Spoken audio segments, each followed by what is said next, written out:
What's going on YouTube? This is WalkDog216 here for another deck report.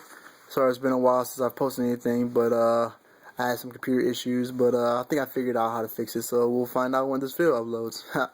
Alright, well anyways, you can tell this is my Geargia deck, or Gear Machinas. It's a machine deck, so you know, it's whatever I feel like throwing in it. Alright, well let me go ahead and get into the deck right fast.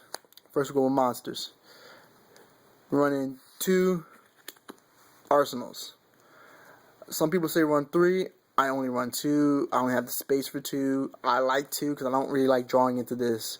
The only time I like drawing into this is like first turn when I have like nothing but him and I could just pop him and get my armor, or late game after I probably averaged like my armors back into my deck. But like just drawing him mid game is not that great. I end up pitching them for my Machina Fortress. But overall it's pretty good. It's good at 2. 1 I can never draw it. 2, they come back to back, but like I said, it's pitch fodder.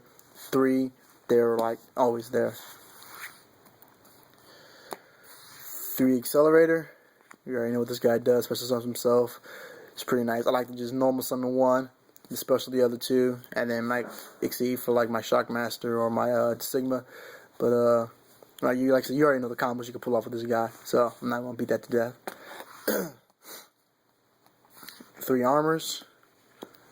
You know, the meat and potatoes, like, great opening hand. Like, there's nothing better than having, like, 1 to 2 of these in your first hand, because you're just like, shit, I'm about to exceed next turn, if not that same turn. So, these are pretty broken. I like them, though.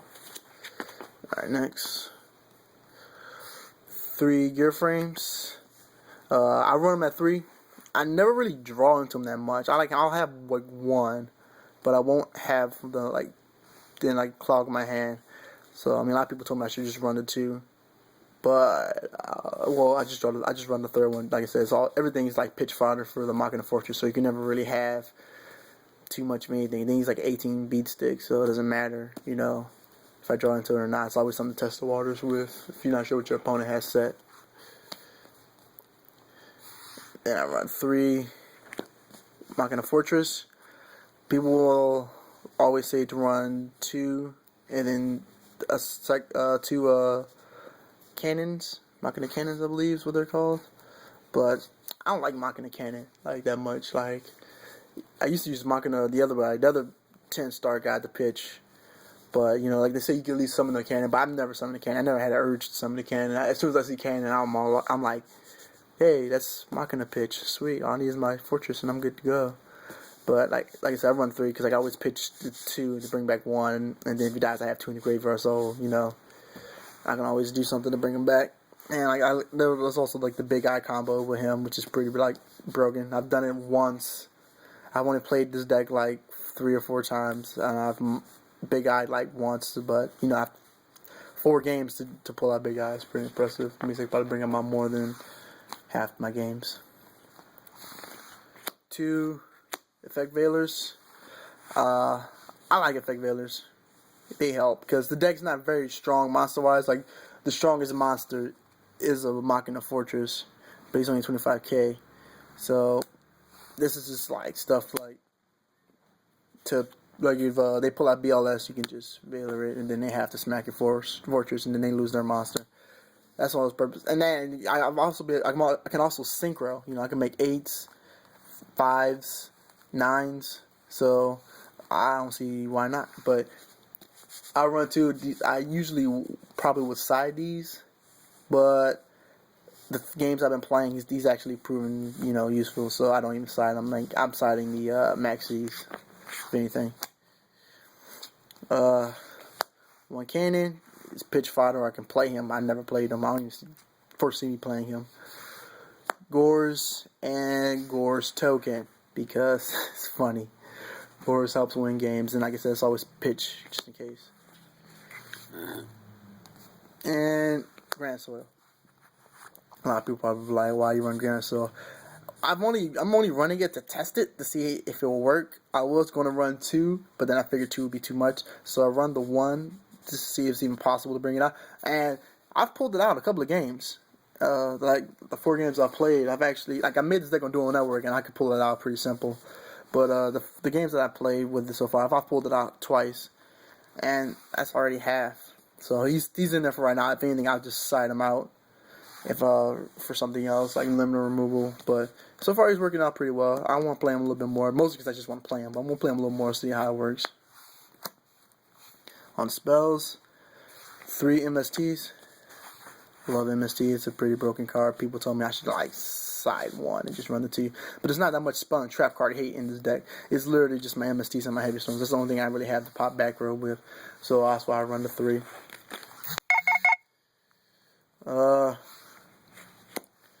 2 pod dualities.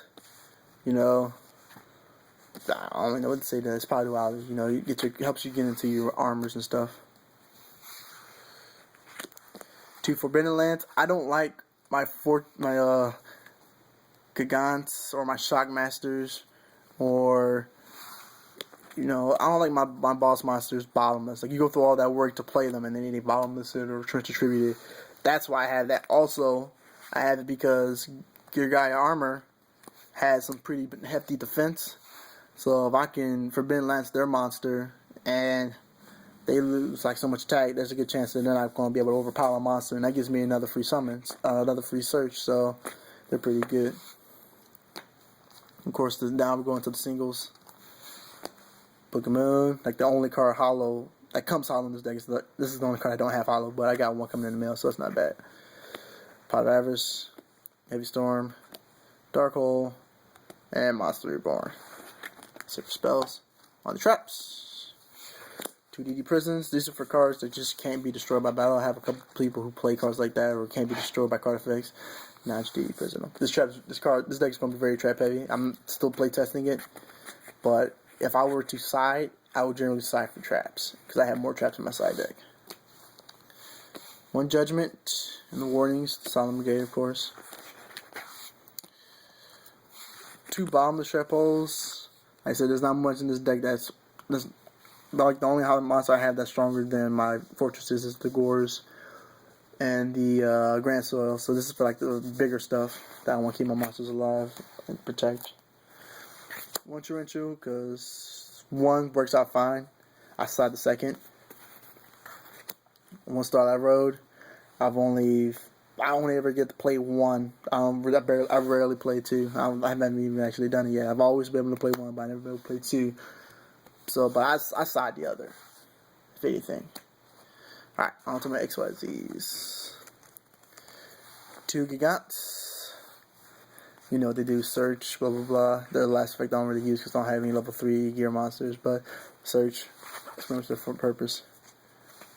Shockmaster, I pulled him out, finally, because the other games I played, it just made more sense just to make more level 4 XC monsters than to bring out him. But I brought him out and that won me the last game I played with this deck so far. I went like 2 turns, just like no traps. No, it was like no effects, then no traps. And then he can do nothing. That got me the game. So I like this card. 1 Vylon Sigma. These are for the cards I can't get over. Cards that are too powerful, can't be destroyed, or can't be removed, or I just don't have a general answer for. I can always gear armor, flip him, get out another accelerator, and I have an accelerator in my hand, which I generally do. That's a 3, and that's him, or my Shockmaster. Still Swarm Roach. Pretty good cards. Stops your opponent from special summon things. It makes them play around him. Like, they have to kill him before they can play anything too big. I made a mistake when I played someone. I thought it stopped Gores. I haven't played this card since it came out. Actually, it came out. I played it for like 3 games, and then my deck was like in sectors. So I didn't make level 4, so I stopped playing it. But this guy, yeah, like he doesn't stop Gores. I found that out like today. But I mean, it still serves its purpose. Like, they can't synchro. They're forced to kill hit before they can really do anything, and that makes them waste the battle phase or not a spell card. So that's always good. Evil Gishki, Merrogeist, I don't know, whatever. Card's pretty useful. This is more like for monsters that have cards that need cards in the graveyard. You pop that back into the deck. You pop that back into the deck. It stops them from touching the graveyard, activating effects and retardedness. So it's pretty good. Of course, One Maestro, we all know what he does. He's a Book of Moon, protector of himself. Gem Knight Pearl to get over the general other bigger stuff.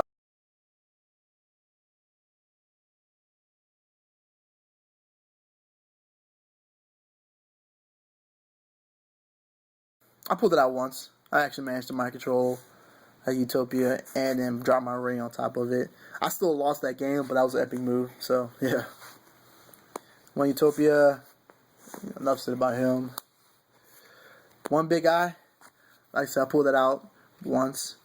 Took that my opponent's monster. I snatched his Red Eyes Darkness Maul Dragon, which is hilarious. I'm mad about that, but yeah, he puts in work. He gets it done. One Catastor, because like I said, I run Effect Veilers, so that's a Effect Veiler and a level 4, and I make him, so he's always useful. Second hand. One Stardust for my Starlight Road. I never actually sink for it. And one Misrun. I pulled that out on the first game I played with this deck. Played a guy. I had my normal summon, one accelerator, but some of the other accelerator, and I had a Veiler in my hand. I was going to exceed for my guy, so a whole combo, but I was like, the only thing I was afraid of was his back row, so I just played this. Bounced his whole back row, which is all kill stuff. So that was pretty golden. Worked out for me pretty well. And that's it. That's my deck right now. I will go into the side deck, but it's only like 5 cards right now, and I'm still trying to figure out what to side. So I'm gonna get back to y'all later when I have a complete idea how exactly I want this deck build to be. This is just a prototype. But this is Walkdog 216 from Team You Out of Time. Remember, the ball is in your court, but you're always out of time. I'll let y'all later. Bye.